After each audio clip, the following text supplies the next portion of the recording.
Hi, everybody. My name's Gordon McKenna, and I'm a cloud evangelist here at Ensono. And welcome to this Ensono point of view session on Azure Virtual Desktop. What's a point of view session? Well, what we're going to do is bring to you some key topics that we think are top of mind to our clients, and then we're going to bring experts from our business in to give their point of view on it. So with no further ado, let's get going. And I'd like to welcome you to Matt Chandler. Matt, would you like to introduce yourself? Yeah, hi Gordon. My name's Matt Chandler. I head up the modern workplace team at Ensono. We're a team that's come from a background of device management and virtual desktop infrastructure, and we've evolved that into all things M365 and Azure Virtual Desktop. Great. So let's start. I mean, what is Azure Virtual Desktop, first and foremost?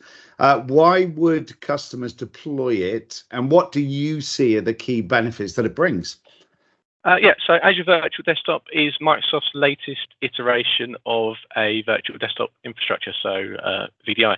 It was actually released in 2019, and it essentially allows us to provide access to applications and data remotely, replacing sort of the more traditional on-premise way of doing things. So Azure Virtual Desktop, it's all hosted within Azure, which means that we can utilize all of the great functionality that gives us.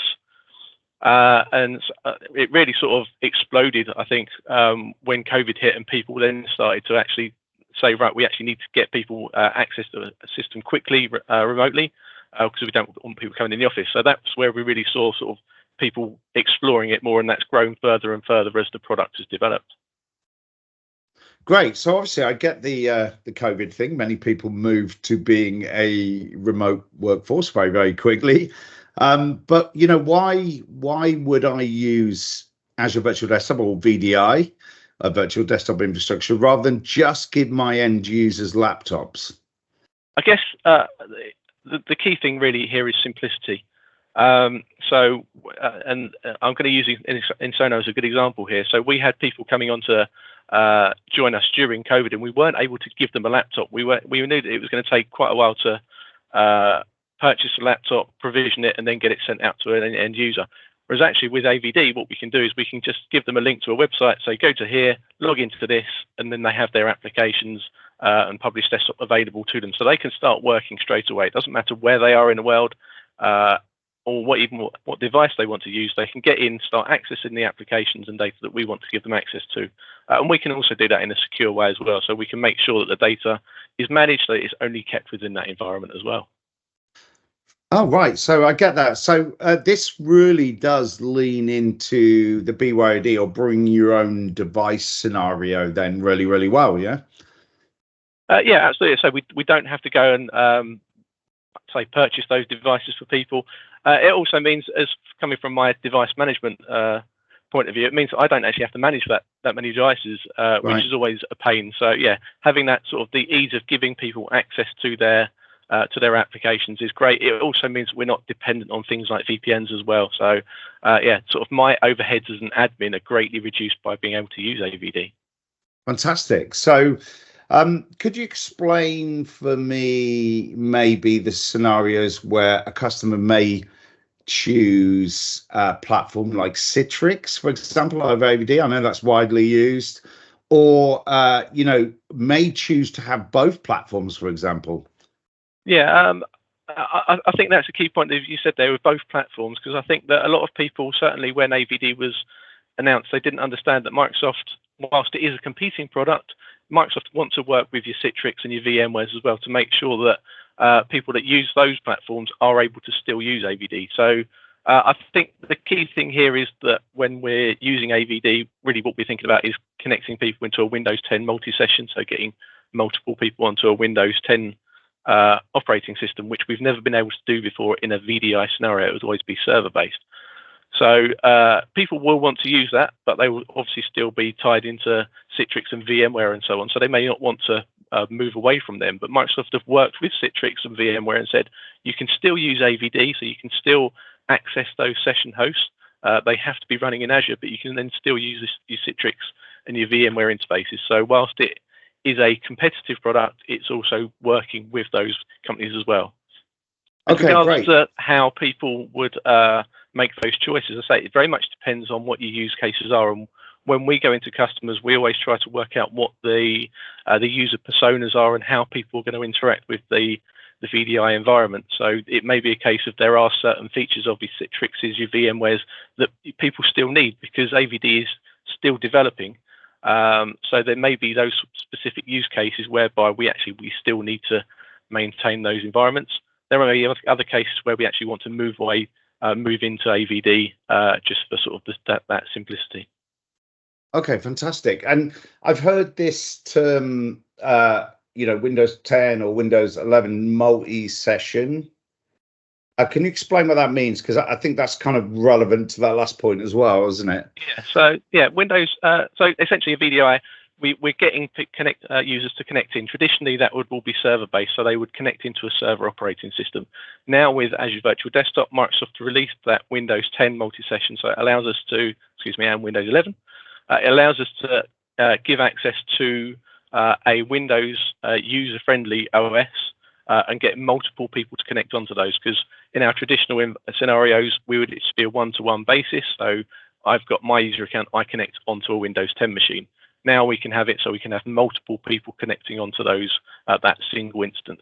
And that's great from a Azure point of view because it means that we can then manage consumption. We can make sure that we can ideally get as many people onto a single session host as possible, which then hopefully reduces our costs.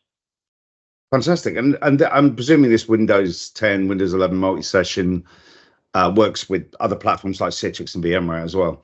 Yes, yeah. So that's exactly it. So people that are using your Citrix and your VMwares, they probably want to take advantage of the of that Windows 10 multi-session, and they can now do that. So as long as that's running within Azure, they can take advantage of that, which is great.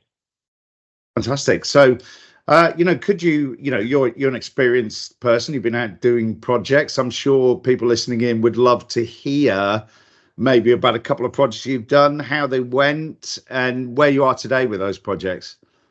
Yeah, I mean, to be honest, we've done a variety of different projects. So we've gone from sort of our proof of concept, which is fairly lightweight. We would get things set up. I mean, we keep on mentioning Azure. It is so quick for us to get environments set up. So we've got proof of concepts, very lightweight. We get in within a couple of days. We can get something built and set up so people can connect onto.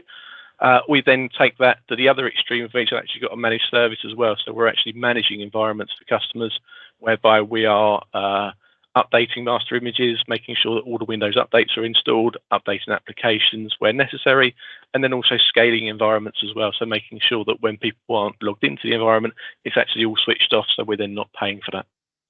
Oh, fantastic. That's great. Great point. Thank you. And then, finally, I want to, ask you a little question. So if you were on site and you'd just been brought into an AVD project, what would be the first thing that you'd look at, maybe with a view at trying to optimize the environment or maybe even fix something in the environment? I'd say there's probably two things there. So first of all, there's understanding the user personas, so understanding those use cases. And that then also ties back in with that question around Citrix and so on and VMware and what are our use cases. So for me, it's important to understand those user personas, who is going to be accessing the environment, where are they going to be accessing that environment from? And then secondly, I guess it's also about the applications. So we need to understand what applications people are going to be using, where is data that people are then going to be connecting into via those applications, because if ideally we want to make sure that the applications and the data are as close together as possible. So we would always encourage that if people are moving their data into Azure, we can then start publishing their applications so that data is very close. So understanding requirements around our end user personas and then also the applications, again, things like firewalls as well, and what is the linking, how can we make sure that the end user experience is as good as possible?